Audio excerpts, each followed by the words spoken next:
بسم اللہ الرحمن الرحیم۔ السلام علیکم بھائی، چینل کو سبسکرائب بھی کر لیا کریں، لائک اور شیئر بھی کر دیا کریں، کمنٹس بھی کر دیا کریں، شکریہ۔ یہاں کے شہری لوازمات اور رنگ و بو کی دنیا سے قطعی ناآشنا ہیں۔ مسلمانوں کی آبادی 70% سے بھی زیادہ ہے۔ مجھے یہ شہر اور لوگوں کی سادہ زندگی اتنی پسند آئی کہ میں نے سوچا کہ اگر زندگی نے وفا کی اور حالات سازگار ہوئے تو مستقل طور پر یہیں بقایا زندگی بسر کروں گا۔ اسی پاکستانی ریسٹورنٹ میں خفیہ محافظوں نے ہمیں آل کلیئرنس کا سگنل دیا اور تیسرے دن صبح 7 بجے ہمارا چھوٹا سا کارواں برما کے بارڈر کی طرف روانہ ہوا۔ یہاں میں قارئین کے گوش گزار کرنا چاہتا ہوں کہ برما اور تھائی لینڈ کے بارڈر پر کم از کم اس علاقے میں کوئی حد بندی نہ تھی۔ دونوں اطراف کے لوگ سرحدی قصبوں میں بلا روک ٹوک آتے جاتے تھے۔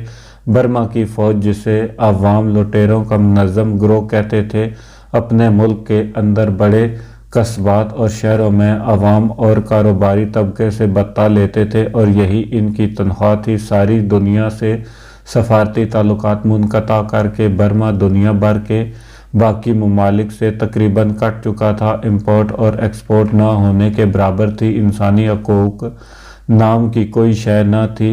ہر بات کا حل صرف گولی تھا۔ برما مسلمانوں کی حالات تو اور بھی ناگفتہ بات تھے۔ وہاں تو مسجد بنانے، اذان دینے اور نماز پڑھنے پر بھی ٹیکس دینا پڑتا تھا۔ میں یہ بات یہاں مخصوص اس لیے تحریر کر رہا ہوں کہ برما کو کراس کرتے وقت ہمیں جن دشواریوں کا سامنا کرنا پڑا، اس کی وجہ اور پس منظر قارئین کے ذہن نشین رہے۔ ہم سپہر 4 بجے تک تھائی لینڈ کی سرحدی قصبے کھن یون کی بائی پاس کرتے ہوئے برما میں داخل ہوئے اور برما کے سرحدی قصبے کمپوا کے قریب سے گزرتے ہوئے اس سڑک پر روانہ ہوئے جو دوسری جنگ عظیم کے دوران برطانوی فوج نے ہنگامی ضرورت کے لیے بنائی تھی۔ اب اس سڑک کا صرف نام ہی تھا۔ پتھروں اور کنکریٹ کے ایک مسلسل لمبے ڈھیر پر سے ہماری جیپیں جا رہی تھیں۔ رستے میں جگہ جگہ گرے ہوئے درخت اور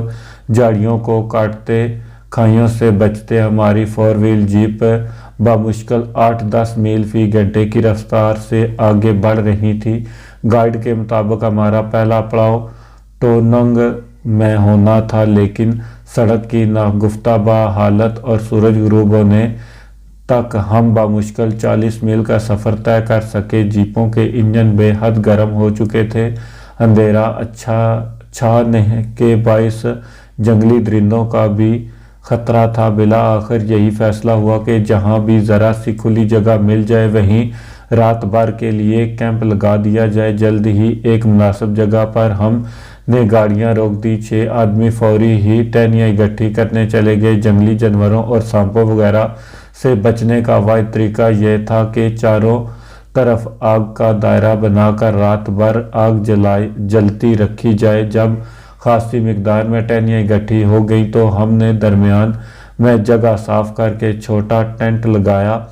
کھانا کھانے کے بعد ٹہنیوں کو آگ دکھا دی اور میں نے 3 آدمیوں کی آگ کے دائرے کے باہر 3 گھنٹے کی نگرانی کی ڈیوٹی لگا دی۔ ابھی ہم ان انتظامات میں مصروف تھے کہ سامنے سے گاڑی کے انجن کی آواز اور ہیڈ لائٹس کی جلجلاتی روشنی دکھائی دی۔ ہم سب نے اپنا اسلحہ نکال کر ہاتھوں میں لے لیا۔ آنے والے صرف ایک ہی گاڑی تھی اور ایک آدمی اس کے آگے پیدل چل رہا تھا۔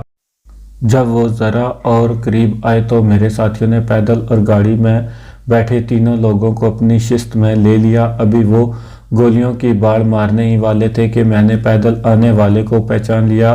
وہ ہمارے خفیہ محافظوں میں سے انگریزی بولنے والا تھا۔ میں نے چلا کر ساتھیوں سے کہا کہ فائر نہ کرنا۔ میرے ساتھی حیران تھے کہ میں نے انہیں فائر کرنے سے کیوں روکا اور آنے والے اجنبی کون تھے۔ ہمارے بالکل نزدیک آ کر انہوں نے گاڑی روکی۔ میں نے انگریزی بولنے والے کو الگ لے جا کر یہاں آنے کی وجہ پوچھی تو اس نے کہا کہ تقریباً 8 میل آگے فوجیوں کا ایک دستہ رات بھر کے لیے پڑاؤ کر رہا ہے، اس لیے وہ بھی رستے میں ہی رک گئے اور پھر ہمیں بتانے کے لیے واپس آ گئے ہیں۔ میرے پاس اب اس کے سوا کوئی صورت نہ تھی کہ ان کا اپنے ساتھیوں سے ہمارا کارواں کا ہراول دستے کے طور پر تعارف کرواؤں۔ ہم فوجیوں سے جان بوجھ کر مٹبھیڑ نہیں چاہتے تھے۔ خفیہ محافظوں نے بتایا کہ فوجیوں نے جہاں پڑاؤ کیا ہے وہاں سے ایک سڑک سکان چھاونی کو جاتی ہے، اس لیے بہتر یہی ہے کہ رات بھر یہیں قیام کر کے صبح واپس جا کر فوجی دستے کی روانگی کا انتظار کریں گے۔ اگر وہ سکان کی جانب گئے تو ہم اپنا سفر جاری رکھیں گے، اور اگر انہوں نے نوٹنگ کا رخ کیا تو پھر ہم ان کی روانگی کے 24 گھنٹے بعد یہاں سے چلیں گے۔ ان کا ہماری جانب آنا بعید از قیاس تھا، کیونکہ بارڈر کے طرف آنے کی انہیں کوئی ضرورت نہ تھی۔ محافظ ساتھیوں کے بقول اس فوجی دستے کے 3 ٹرک کھانے پینے کے سامان اور اسلحے سے بھرے ہوئے تھے۔ یہ سامان وہ یقیناً چھاونی میں ہی لے جا رہے تھے۔ ہمارے چاروں نئے ساتھیوں نے جب اپنی جیپ بھی آگ کے دائرے کے اندر کھڑی کر دی، مچھروں نے اب بھرپور یلغار کر دی تھی۔ ہر سو خاموشی میں گیدڑوں اور دوسرے چھوٹے جانوروں کی آوازیں بھی شامل ہو گئی تھی۔ اگلی صبح ہم سب جلد ہی اپنے اپنے سلیپنگ بیگ میں گھس گئے، جبکہ پہرے داروں نے اپنی ڈیوٹی سنبھال لی۔ فوجی ہم ڈبل روٹی اور چائے کے ناشتے سے فارغ ہی ہوئے تھے کہ ہمارے خفیہ محافظ، جو منہ اندھیرے ہی دستے کی روانگی دیکھنے گئے تھے، واپس آ گئے اور ہمیں بتایا کہ ہماری سوچ کے عین مطابق فوجی دستہ سکان چھاونی کی طرف روانہ ہو گیا ہے۔ ہمارے لیے اب رستہ کھلا تھا۔ ہم نے جلدی پڑاؤ کا سامان سمیٹا اور رات بھر جلنے والی آگ کے نشان مٹائے۔ میں نے خفیہ محافظوں کو کہا کہ اب انہیں ہم سے زیادہ دور رہنے کی ضرورت نہیں، وہ صرف 1 میل کے آگے لگ بھگ ہم سے آگے رہیں۔ ہم نے صبح 8:30 بجے اپنی جیپیں سٹارٹ کی اور نوٹنگ کی راہ لی۔ ہمارا گائیڈ کے مطابق اگر سب اچھا رہا تو شام 5 بجے تک ہم نوٹنگ پہنچ جانا تھا۔ ہم جیسے جیسے آگے بڑھ رہے تھے درختوں کا گھنا پن کم ہو رہا تھا اور چھوٹی چٹانیں اور پتھروں کے بڑے بڑے ٹکڑے نمایاں ہو رہے تھے۔ پھر جیپ میں بیٹھے گائیڈ نے اپنی ٹوٹی پھوٹی انگریزی میں بتایا کہ اس علاقے میں دنیا کا بہترین یاقوت ملتا ہے جسے کا نام دیا گیا ہے، اور تھوڑا سا شمال کی جانب جائیں تو ہیروں کی کانیں ہیں۔ انگریزوں کے دور میں یہاں سے ہیرے اور یاقوت کی باقاعدہ کان کنی ہوتی تھی، لیکن ڈاکو اور فوجی جتنا کہ یہ قیمتی پتھر کانوں کے مالکوں اور ٹھیکیداروں سے مسلسل چھیننے کی وجہ سے کان کنی بند ہو چکی ہے۔ اب کچھ مہم جو اپنی زندگی داؤ پر لگا کر صرف 2-3 دن یہاں بلاسٹنگ کر کے یہ پتھر نکالنے کی کوشش کرتے ہیں، کچھ اتنے خوش قسمت ہوتے ہیں کہ پہلے بلاسٹ میں ہی کروڑوں روپے کے یاقوت اور ہیرے ان کے ہاتھ لگ جاتے ہیں۔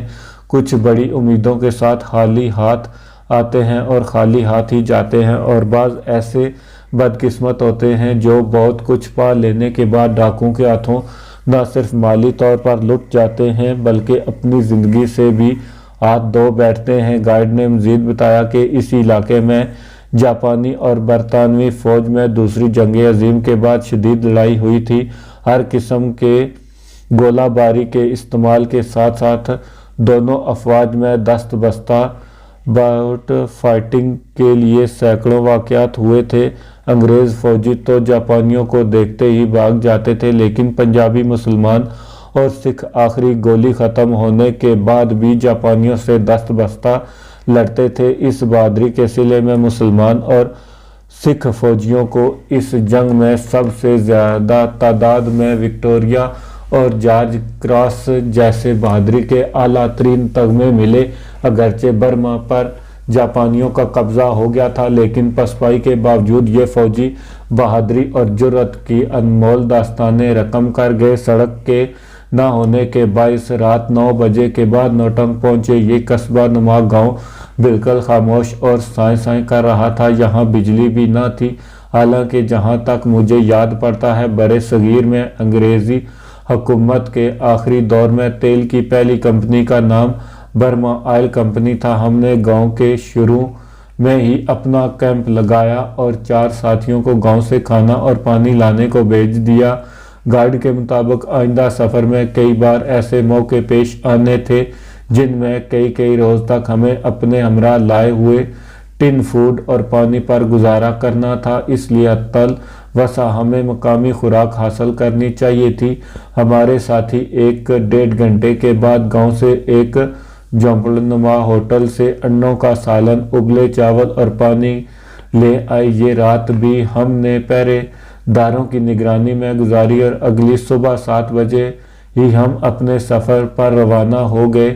گائیڈ نے بتایا تھا کہ اب وہ علاقہ شروع ہو رہا ہے جہاں انتہائی زہریلے سانپ، بچھو اور مچھروں کے علاوہ وہ جنگلی درندے بھی دندناتے پھرتے ہیں۔ ہماری آئندہ منزل پوکنگ اور اس کے بعد پائی تھی۔ اندازے کے مطابق ہمیں پائی 3 دنوں میں پہنچنا تھا۔ رستے میں چھوٹے دریا بھی آتے تھے جن پر کوئی پل نہ تھا۔ دراصل ہم نے برما کو کراس کرنے کے لیے جو روٹ چنا تھا وہ برما کے انتہائی جنوب حصے میں تھا۔ دارالحکومت رنگون ہمارے روٹ کے آخری جنوبی حصے میں تھا۔ ہمارا اس روٹ کو اختیار کرنے کا واحد مقصد شہریوں اور فوجی علاقوں سے ہٹ کر جانا تھا، کیونکہ ہم کسی کی نظروں میں آئے بغیر برما سے گزرنا چاہتے تھے۔ اب تک ہمارا سفر چھوٹی چھوٹی سفری دشواریوں کے سوا بخوبی طے ہوا تھا اور یہی خیال تھا کہ آئندہ بھی کسی بڑی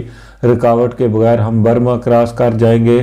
عمر اور خنسا نے اپنے قابل اعتماد آدمی ہمارے ہمراہ بھیجے تھے اور چلتے وقت عمر نے انہیں تنبیہ بھی کی تھی کہ اگر انہوں نے اپنے فرائض کی ادائیگی میں کوئی کوتاہی دکھائی تو انہیں انتہائی بھیانک انجام سے دوچار کرنا پڑے گا۔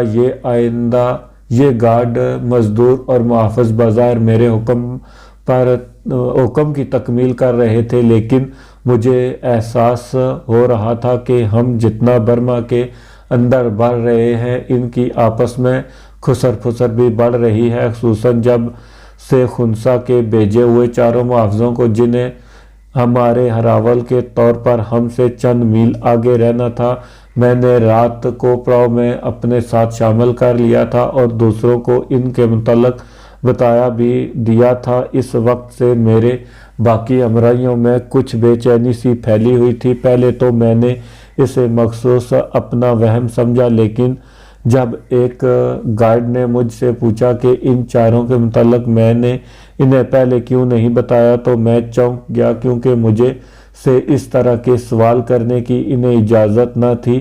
میں نے گائیڈ کو ڈانٹتے ہوئے کہا کہ وہ خود بھی سمجھ لے اور دوسروں کو بھی بتا دے کہ وہ عمر اور خنسا کے حکام کے مطابق صرف اپنے کام سے کام رکھیں۔ میرے ہمراہ اور کتنے لوگ ہیں اور ان کے کیا فرائض ہیں یہ جاننا ان کے لیے قطعاً ضروری نہیں۔ اگر وہ اس سفر میں میرے ہمراہ جانا نہیں چاہتے تو بے شک واپس چلے جائیں۔ میں عمر اور خنسا کو یہیں سے ان کے واپس جانے کی اطلاع بھجوا دوں گا اور ان کو جو بھیانک حشر ہوگا اس کے تمام تر ذمہ داری وہ خود ہوں گے۔ گائیڈ اپنے ہمراہیوں کے پاس چلا گیا تو میں نے اپنے ذاتی اسلحہ اور دیگر سامان کا جائزہ لیا۔ میرے پاس پسٹل اور 200 راؤنڈ ہینڈ گرنیڈز اور راستہ صاف کرنے کے بڑے چاقو کے سوا کچھ نہ تھا۔ میں اکیلا صرف ایک جیپ اور اس پر لدے سامان اپنے ہمراہ لے جا سکتا تھا۔ راستے میرے لیے بالکل انجان تھا۔ اگر ڈاکوؤں یا فوجیوں سے مٹھ بھیڑ ہو گئی تو اس اسلحے کے ساتھ میں کتنی دیر تک اپنا دفاع کر سکتا تھا؟ میرے سامنے صرف 2 ہی راستے تھے، اول یہ کہ میں ہمراہیوں کے دل میں خنسا اور عمر کے انتقام کا ڈر پیدا کروں اور انہیں اپنے ہمراہ چلنے پر مجبور کروں، اور یہ میں نے کر دیا تھا۔ دوسرا راستہ یہ تھا کہ میں ان کے دل میں چھپے اس خوف کی وجہ جان سکوں جو خنسا کے بھیجے 4 محافظوں کی وجہ سے ان کے دلوں میں پیدا ہوا تھا۔ چند منٹ سوچنے کے بعد میں نے گائیڈ کو بلایا اور پوچھا کہ بجائے خوش ہونے کے کہ ہمارے قافلے میں 4 اور محافظ بھی ہمارے ساتھ ہیں، یہ لوگ پریشان کیوں ہیں؟ گائیڈ نے پہلے تو مجھے ٹالتے ہوئے کہا کہ ایسی کوئی بات نہیں، لیکن جب میں نے اسے مزید کریدا اور کہا کہ اس قافلے کے سالار کی حیثیت سے میرا فرض ہے کہ اپنے ہمراہیوں کی پریشانی کا سبب جانوں اور جہاں تک ممکن ہو ان کی پریشانی کا سد باب کروں، تو گائیڈ پھٹ پڑا۔ جناب، یہ 4 لاؤسی کے چھاپا مار ہیں اور خنسا کے لیے کام کرتے ہیں۔ ان چاروں نے 2 ماہ قبل ہمارے 3 ساتھیوں کو صرف اس جرم میں گولیوں سے بھون ڈالا کہ انہوں نے ہیروئن کی کھیپ کا ان کا حصے کا وزن اٹھانے سے انکار کر دیا۔ وہ تینوں پہلے ہی اپنے حصے کا بوجھ اٹھائے ہوئے تھے۔ انکار تو ایک نے کیا تھا، لیکن اپنے خلاف گواہ ختم کرنے کے لیے انہوں نے تینوں کو مار ڈالا اور خنسا کو جا کر بتایا کہ وہ مال لے کر بھاگ رہے تھے، اس لیے ان تینوں کو انہوں نے ختم کر کے مال بچا لیا۔ یہاں ہمارے ساتھیوں میں مرنے والوں میں سے ایک بھائی بھی شامل ہے۔ اس نے گزشتہ رات ان کے آنے کے بعد ان سے اپنے بھائی کو ہلاک کرنے کی وجہ پوچھی تو انہوں نے کہا کہ پڑاؤ کے باہر آؤ، ذرا گھوم پھر آئیں، وہی تمہیں وجہ بھی بتا دیں گے۔ ہمارے ساتھی ان کے ساتھ تو نہیں گیا، لیکن اس نے دوسرے تمام ساتھیوں کو یہ بات بتائی۔ اس وقت سے قافلے میں بے چینی پھیلی ہوئی ہے۔ میں نے آپ کا پیغام سب تک پہنچا دیا ہے اور سب کا ایک ہی جواب ہے کہ آپ کے حکم عدولی کی سزا یا معافی۔ خنسا اور عمر ہماری بات سن کر ہی دیں گے، لیکن یہ چاروں تو اپنا بید نہ کھلنے کے لیے آپ سمیت ہم سب کو ختم کر سکتے ہیں۔ اسی خوف سے ہمارے آدھے سے زیادہ ساتھی یہیں سے واپس جانے کا فیصلہ کر چکے ہیں۔ جو باقی ہیں وہ بھی بھاگنے والوں کی دیکھا دیکھی واپس چلے جائیں گے۔ ان چاروں کا کیا ہے، یہ سب کچھ لوٹ کر کبھی واپس نہ آنے کے لیے لاؤس چلے جائیں گے اور یا خنسا کے پاس جا کر ایسی گڑی گڑائی خبر سنائیں گے جس کی تردید کرنے والا بھی کوئی نہ ہوگا۔ میں نے آپ کو تمام حالات اور خدشات بتا دیے ہیں، اب فیصلہ کرنا آپ کا کام ہے۔ اپنی بات پوری کر کے گائیڈ نے تھائی مسلمان تھا، ہاتھ جوڑ کر مجھے سلام کیا اور ذرا فاصلے پر کھڑا ہو گیا۔ واقعی بڑی پریشانی کن صورتحال تھی۔ قافلے کے ساتھیوں کو اپنی جانوں کا اتنا زیادہ خوف تھا کہ وہ واپس لوٹنے اور عمر اور خنسا کا تعاقب سہنے کو بھی تیار تھے۔ ادھر مجھے اپنے مشن کو برطور مکمل کرنا تھا۔ اگر صرف گائیڈ ہی واپس چلا جاتا تو میرے لیے باقی سب لوگ بیکار تھے۔ یہ چاروں لاؤسی صرف ہاراول دستے کا کام دے رہے تھے اور انہیں خنسا اور عمر نے اجازت دے رکھی تھی کہ قافلے کے لوگوں میں سے اگر کوئی میری حکم عدولی کرے تو اسے بلا جھجک ہلاک کر دیں۔ مشن سے واپسی پر راجہ تریدیو کی بیوی اور لڑکے کے علاوہ انمول جواہرات کا خزانہ بھی ہمارے ہمراہ ہونا تھا۔ اگر قافلے کے لوگوں میں سے چند یا صرف ایک ہی جواہرات کے لالچ میں غداری پر آمادہ ہو جاتا تو ہم سب کو بے خبری میں ہلاک کر سکتا تھا۔ تھائی فطرتاً دوسروں کے مقابلے میں صلح جو اور پرامن ہوتے ہیں، اس کے علاوہ ان کے گھر بار اور خاندان کے لوگوں تک خنسا اور عمر کی بھی رسائی تھی، لیکن لاؤسی ایک بار غائب ہو جاتے تو ان تک کسی کا بھی پہنچنا محال تھا۔ میں نے تقریباً 1 گھنٹہ تمام صورتحال کا باریک بینی سے جائزہ لیا اور بالآخر ایک فیصلے کر کے سرخ روشنی کا ایک راؤنڈ فائر کیا۔ یہ ایک لاؤسی کے لیے فوراً واپس آنے کا سگنل تھا۔ ابھی 20 منٹ بھی نہ گزرے تھے کہ چاروں لاؤسی اپنی جیپ میں میرے پاس آ گئے۔ میں نے خوش دلی سے ان کا خیر مقدم کیا۔ اسی دوران میرے قافلے کے لوگ بھی ہمارے گرد جمع ہو چکے تھے۔ میں نے انہیں کہا کہ آئندہ سفر جاری رکھنے کے لیے پہلے میں سب کا اسلحہ چیک کرنا چاہتا ہوں تاکہ تسلی ہو جائے کہ کسی ہنگامی صورتحال سے نمٹنے کے لیے ہماری فائر پاور کتنی ہے۔